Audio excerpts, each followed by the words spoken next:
Departure for the front. We are going to get into this next section of Berserk after I have just a little bit of a rant, a slight critique of a certain section of my audience. Because there are some people who, I'm sure you all do not see this as much as I do, but continually complain that I'm not reading books anymore, I'm not reviewing them, I'm not making book content, and that they've lost respect for me as a viewer because I'm stepping down into the horrid world of manga. And hey, I was an idiot too one time. I was young and obnoxious and trying to talk down to others. So what I'm going to get into, despite this going to be probably a fairly negative Berserk segment review, is that this series right here has had more depth and nuance to it than anything else I've read this year. And this whole complex book nerds have, who specifically the type of subset of book nerds who like want to talk down against manga, the issue they have is that they are treating manga like they pretend other people treat them for reading books. Because in actuality, no one outside of middle school gives a shit if you read a lot. And if they do, that's just a reflection on them and there's no societal pressure with them. I don't know where this victim complex comes in with some book readers who are like, every day someone tries to break my books and I get told I'm a nerd. No one cares. No one's doing that. I go as far as to say, because of the popularization of comic books, fantasy, sci-fi in general, I have had pretty much every single one of my friends who, even back when I knew them in like grade school and they were kind of against these genres, have started picking them up and reading them. The respect for these genres and reading as a whole is at an all-time high. And yeah, seeing like adults belittle each other for reading doesn't really exist. I've lived all over this country and I've been doing this job all over this country, and it was never a thing outside of grade school. So when I see kids saying it, sure, but when I see like a 40-year-old adult, I'm also like, even if they are, why do you care? But manga fans actually have that leveled against them, and not one of these people I've seen who like crap on manga like I admittedly used to have actually gotten far in at all. They make the same stupid mistake I did, which is read like the first volume, which is equivalent of reading like chapter 1 of Mort, and then claiming you understand Discworld. Medium doesn't matter as much as people think it does a lot of the time, unless you're adapting something. Individual stories are worth valuing and judging on their own level. And if you're one of these people who has turned their nose up at manga, get the first deluxe edition of Berserk and push all the way through it in a weekend. And then say that once again. Because if you say there's no depth or nuance to how this series is handling trauma, no interest, I believe personally, my subjective opinion is that you have terrible reading comprehension and you're just parroting things that make you feel smart. Now, turning my ire toward manga. This is apparently starting with rants. Luckily, the One Piece fandom was very gracious when I was going through their series and let me make mistakes and be wrong and not try and correct me because they understood this series was a read-along. The whole point is that you get to see the series through new eyes, essentially, the closest you can get to like a fresh read, as I go through it for the first time. And the enjoyment of seeing me be wrong and eventually corrected is a part of that. Because of course I'm not gonna be right all the time. I don't know what 'tis to come. So when I get comments that go into details with spoilers about how my read on a specific thing is off, and of course I read a couple sentences before realizing what they're doing, it makes me want to read this less. And it makes my enjoyment when I continue through the story you're trying to make sure I love right, not as powerful. Because I don't get to experience things for the first time. And I also think some of you all are really wrong. Like, I've had several people tell me like, no, Griffith is totally fine. He's doing nothing that's actually that bad yet. Griffith goes on like narcissistic monologues constantly, manipulates those around him with his own bullshit that he totally believes, and then shoots evil looks that are so intense that multiple people have been like, that guy's got a devil in him. I think I actually have a better read on this character than some people who have gotten further through. Go back and reread Griffith from the beginning. There are massive red flags of the devil inside. And I'm not just saying that because I'm picking up on what was shown before and then projecting on what I'm seeing now. Mura is very clearly being like, this guy is just a monster, and he's a wolf in sheep's clothing. That's not even, like, it's not even well-fit sheep's clothing. It's kind of apparent, and he's picking on the most vulnerable. To quote him, I could only respect someone I view as an equal as a friend when talking about his insane level of ambition. That's not good guy behavior. That's frothing at the mouth dictatorial behavior. And if you think it's acceptable, we probably wouldn't be friends. Everyone who doesn't have my level of ambition, brilliance, handsomeness, and awesomeness is not worth friendship. That's not...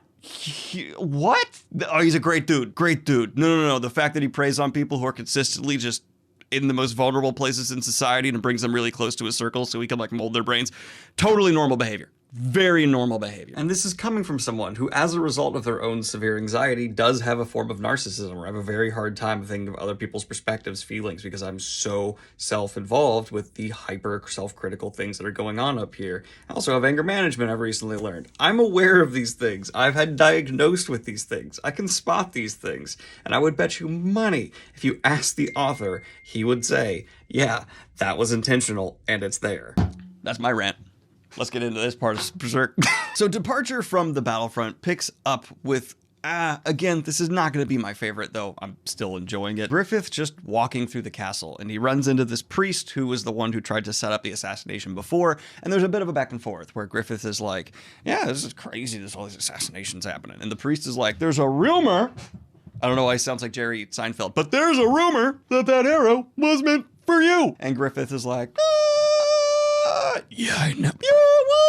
And this priest tries to be all like sneaky, like I can make sure this guy dies one day. It's gonna be fine. It's all good. But then he turns and notices after their conversation was over, Griffith just went to the end of hall, turned around, and was like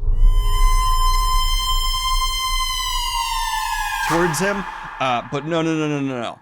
Griffith is totally normal dude, totally good guy. That's what normal people after conversations turn around and stare at you evilly. I do that at every conversation. I'm gonna here, look. This is normal behavior. But then we cut to Casca, who last time we saw her, she witnessed Griffith's egotistical speech about how only people he considers friends are those who are on his level. She witnesses Griffith and the princess, who, you know, Griffith has been kind of worming the way in the mind of. It's actually confirmed here she's only 16, so Griffith likes young, vulnerable people. And we see her give Griffith a little gift, and Griffith is like, I cannot accept this gift from you, so I'll return it when I get back. Which, again, falls into why I love Griffith as a character. He is so suave and good at being the kind of person who I think most well-adjusted people will go, red flag. And a lot of not well-adjusted people will go, oh, he's so charming and nice. I don't know what I'm insinuating about my audience who think Griffith is a good person, but then the princess is like, Knight, talking to Casca, you must be willing to protect Griffith. And Casca's like, I will with my life and stuff. I'm not having weird thoughts about Griffith recently at all. Then we see the queen chew out the princess, being like, how dare you talk with one of the lowborn like Griffith? Ugh, disgusting. I mean, I agree. That's like talking to someone from,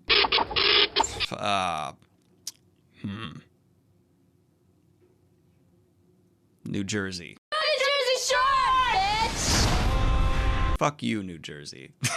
But then, in a flaw that I think Miura has yet to outgrow at least this point in the series as an author, we kind of just jump ahead. The pacing for the last bit of this section of the Deluxe Edition is just very like, and I'm kind of not vibing with it, but we're just marching to a battlefield now. And we see Guts putting his helmet down, like remembering the fact that Griffith said, like, what I think a friend is one who is my equal. Which, reminder, many people in my audience apparently think is a totally normal good thing to say. But now we are in the battlefield. We see Griffith command a charge, and Casca is not feeling great. She's shown to be kind of faint, and, you know, that's all right. But maybe don't go into a battle. And I know I've said it before, but the art is so good always. But the engagement commences, and there is a champion among the enemy ranks who is like a whale armor. He's got whale armor, which at first I was like, that's an odd choice. But when I thought about it, that's a pretty baller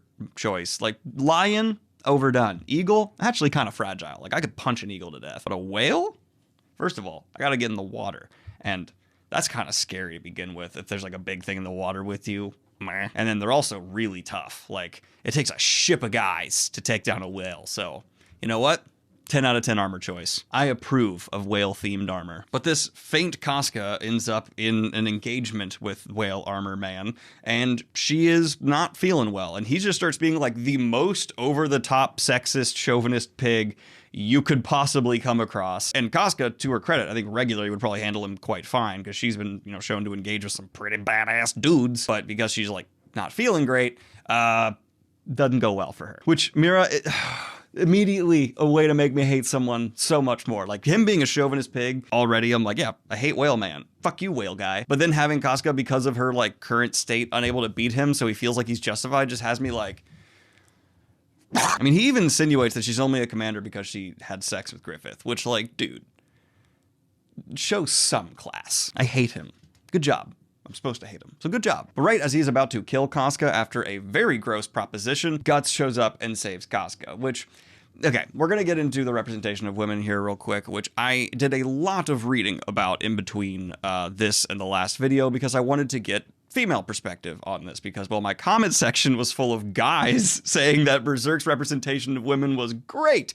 I actually wanted to find some women who had thoughts on the matter, who were fans of the series. And what I found is actually kind of interesting. I found quite a few comments from women saying it's not as bad as what a lot of people will say, and gets better as the series certainly goes on. But there are just some instances like this where there's a lack of agency at times that it can be a little bit of a problem. And there's an overuse of sexual assault, which, you know, sexual assault in horrible times, it happens, so I get why it's so frequently here in this book. Personally, I don't think I'll ever write it in my stories because it just makes me so uncomfortable, but I also don't fault people for, you know, bringing something that is a awful part of the real world into their writing. So as long as like Casca does not completely lose her agency, I still get to learn more about her as a person, and she is as central to a lot of the conflict like we're seeing now. There seems to be this interesting triangle between her, Griffith, and Guts, and I'm really looking forward to seeing how that plays out. So I don't mind it very much as long as there is still this like power play going on, and that's really interesting to me. And we also have a very funny comedic moment that I feel like was the author, Mira, kind of looking at a lot of anime manga tropes and giving him a middle finger, because Whale Guy goes like, I'm going to use my ultimate attack,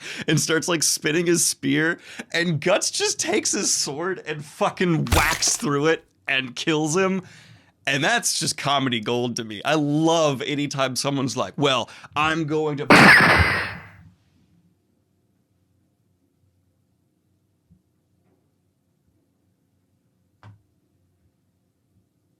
But Guts doesn't actually manage to kill Whale Man. He just wounds him severely, and then Guts' guys start being like, you're the shit! You're so dope! You're awesome! It's a little over the top, but I get it. And we see Casca just faint, like she is not well. But unable to take the bruise to his incredibly fragile sexist ego, Whale Man pulls up a crossbow and tries to take out Casca from the ground. Guts saves her life, but in the process, they both fall over a cliff. How dramatic!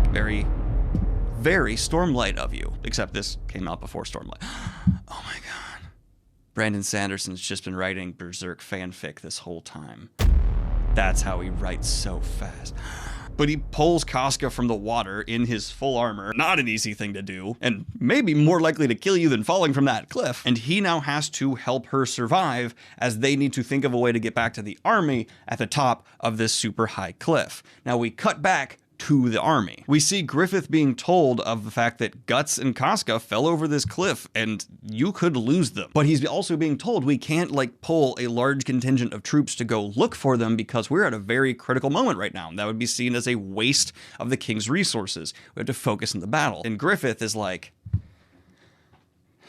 because here's where I think some miscommunication happened. I did say that I think Griffith only cares about the people like Guts because of the way he can use them. And I think that was confirmed by the fact that he pretty much stated, I don't view them as friends. But that doesn't mean he doesn't care about them. And while I do think I accidentally implied that, what I should have said is it is a genuine care. I believe if Guts died, Griffith would be sad. He feels connected to him. But the reason he feels that, the underlayer of those emotions, is not normal. Now, pretty big trigger warning for a lot of the stuff that's about to come around sexual assault, and I am not going to be able to show many more panels because Casca is nude for pretty much the rest of this Deluxe Edition. I would complain about that, but we've also seen Guts and Griffith naked all the time, so no, I'm not going to complain about it. It seems actually rather even in terms of how nudity is being portrayed, and that's actually really good brownie points in the series' favor. It's just like, yeah, people are naked in these times because if you get wet and you don't get the wet clothes off, you're gonna die. But when Casca awakes, she and Guts have a bit of a confrontation that results in her opening up to Guts about her past and how she met Griffith. She was the 5th or 6th child in a family in a village that was constantly being affected by war. And to survive, her father agreed to send her off with a nobleman to work as a maid for him. Turns out nobleman just wanted to do some awful things, and she had to then run away and escape. While this pursuit was still happening, Griffith came and gave her a sword and basically was like, protect yourself. And Casca killed the noble. And then Griffith was like, good on ya. And then she asked to join. Griffith said, your choice is your own. And she joined up with his crew because she already had the ability to fight and kill. And Griffith was like, I see. Another warpable mind. But sending a clear message, at least to me, the reader, the last image we see is of one of Griffith's oh so creepy Clockwork Orange looks. So this was quite a bit of setup and building for Casca to end Deluxe Edition 2 with, and I don't mind it, but obviously it's not like my favorite section yet. I find this to be a rather interesting reflection on how the author is growing. Kentaro Miura is just a fascinating mind when it comes to the world he's building, because I can somehow tell as a reader, he lives in this world in a very visceral way while he writes. He's so thorough and meticulous with not only the literal images, but the motivations, the smaller expressions. There's actually a skill authors need to develop in knowing their own characters. It's how you are able to really come across with strong characterization because you can be consistent. And while there wasn't a ton for me to love in that section, it was a very good demonstration of why that is such a fundamental element of Berserk's success. It's still probably a bit too blunt for my taste at times, but it makes up for that bluntness by the hammer that's, slamming it home being truly massive. It is simplistic in its storytelling while being very heavy. And I don't mean that in the darker sense. I mean that in the amount of baggage it's unloading on you, the reader, so you can then dig on through it and pull out so much deeper meaning and motivation. That's what's keeping me going through Berserk. I mean, it's yeah, I would say overall for Deluxe Edition 2, stronger than Deluxe Edition 1. For sure, I'm going to be keeping the series going all the way to the end. I'm going to start Deluxe Edition 3 next week, and I think there's like 8 or 9. I'm going to get through all of them. You can promise, you can be safe in that knowledge, Berserk fans. But anyway, let me know what you think of Berserk Deluxe Edition Volume 2 in the comments down below. Like and subscribe if you have not already, and hit the Patreon if you want to support what I do here. Have a good one, y'all. Bye! Joe Rixman is my latest high-tier patron. Thank you, Joe.